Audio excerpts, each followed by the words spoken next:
Last year I was in a cafe in Sydney, sat at the side of a road, and I noticed this guy walking across the other side. And you know when you see someone and you think, I think I know who that is, I recognise them. And I double checked and it was the Prime Minister. It was Albo just walking down the road on his own. And my mate shouted out like, "Hey, good day, Albo," kind of waved back to us.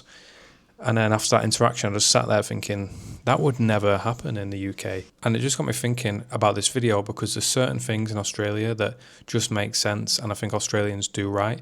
And things you might not notice as an Australian if you've lived there for a long time. So yeah, let's get into some of these. Something Australians definitely get right is beer. And in the UK, we have this image of Australians drinking Fosters, and that's pretty much the only Australian beer that people are aware of. But when you come here, you realise there's a really good beer scene. There's some great companies like Cooper's. There's Mountain Culture in the Blue Mountains. There's loads of different ones. I can't name them all. And the beer here usually gets served colder, which I really like. It usually comes in like a colder glass and it's poured colder compared to the UK where if you drink like an ale or something, it can be warm, which Australians find weird. And to be honest, now I kind of get it, why it is a bit weird. It's much more refreshing when it's ice cold drink. And I'm also controversially a fan of the schooner. When I first came, I was like always ordering pints, but you realise it's just a bit too big for when it's that warm. You have to drink it too quick. And this next point, I don't think a lot of Australians will kind of get this, especially if you don't live in one of the major cities. So I'm talking mainly about Sydney or Melbourne or probably Brisbane here. But one thing I really like is that they have these satellite cities in Sydney. So although there's the CBD, there's also places like Chatswood and Burwood, Parramatta, which are kind of mini cities in their own right. And it takes off a lot of the pressure for everyone having to go into the city every day and work, or even on the weekend, you can head into the CBD and it's not too busy. You can easily walk around. There's a nice buzz about the place, but it's not rammed. Like Burwood, for example, I'm pretty sure that got voted one of the coolest neighbourhoods in the world. But yeah, all in all, the cities are pretty chill, especially if you compare it to London. When I was there at Christmas, and I know Christmas is busy, but it genuinely was like shoulder to shoulder, couldn't walk. People are having to walk into the street where there's buses and cars coming just because it was so busy. So speaking of the UK, I was back there at Christmas and in Manchester, I got off the train at Piccadilly Station. As soon as I walk out, I step on a paving slab that is uneven and dirty water comes up. And then there's chewing gum all over the floor. I'm not just talking like one or two pieces. I'm talking like hundreds of pieces of chewing gum that were kind of black. So they must have been there for ages. And it was really striking to me because I probably got used to that when I lived there. But in Sydney, you don't really see the kind of like chewing gum on the floor. And in general, the streets are a lot cleaner, especially in the CBD is like spotless. In general, I feel like people do take care of the surroundings more and are just more careful about throwing litter on the floor or chewing gum. That kind of leads on to my next point, which is something I love about Australia, is that they have these free barbecues. So if you go to a park, or sometimes they have them outside of apartments where I used to live, there was a communal one outside there. They have these barbecues which are just ready to use for anyone.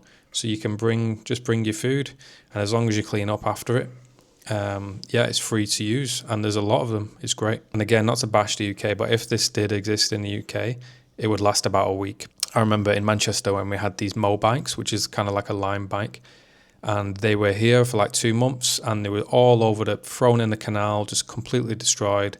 The homeless people were just using them, driving around, causing chaos. And the company pulled out of Manchester after a few months. I believe it was like the first city that they pulled out of because everything was just vandalised. No one looked after the bikes. So I grew up in Manchester and I used to go to a lot of United games. And when you go to a game in England, like I brought my wife over when she visited from Korea, and it's a very hostile environment, and you kind of get the sense that although it's not as bad as it used to be with like violence and things like that, it does feel a bit tense sometimes. Like things can happen, things could kick off, people could throw a bottle even when you walk into the stadium. But in Australia, the sports are a lot more family friendly, I've found. I go to a lot of like NRL games, AFL games, and there's always a lot of families with kids. It's just, you just don't see that in the Premier League, probably because it's obviously expensive for tickets. You can get a ticket here for like $30 for an average like NRL game, which is like £15, which is unheard of really, to get like top class sport entertainment for £15. So yeah, it's a much more family friendly and safe environment to watch sport in Australia. One of the main reasons I left Manchester in the first place is probably going to sound ridiculous, but it was because of how bad the public transport was. I relied heavily on trains to get to work, and I'm not exaggerating when I say it was late or cancelled more times than it was on time. And after you deal with that for like years, it just becomes too much because it wasn't really possible for me to drive into work from where I was. There's nowhere to park in the city. In Sydney, they're great. They're really, really efficient, cheap, always on time, clean.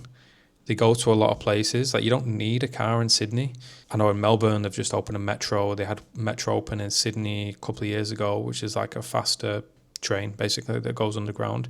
And they're planning to build more, and they will build more. It's not going to be like the UK where they have a plan for 15, 20 years and then they go, actually, no, we can't afford it. So you know it's going to get built here. And this last one is not the most exciting or glamorous, but it's actually very important. In Australia, there's a superannuation, which is basically mandatory retirement savings that you have to put in, and your employer has to put a percentage in as well. Obviously, we have the pension in the UK, but in Australia, the employer puts in a much higher percentage, and over time, I don't know the numbers, but it usually performs a lot better than it does in UK. And because people put more in, obviously portfolio is bigger by the time you retire. That's it for the video. Thanks for watching, and please subscribe if you haven't, like the video, and I'll see you on the next one.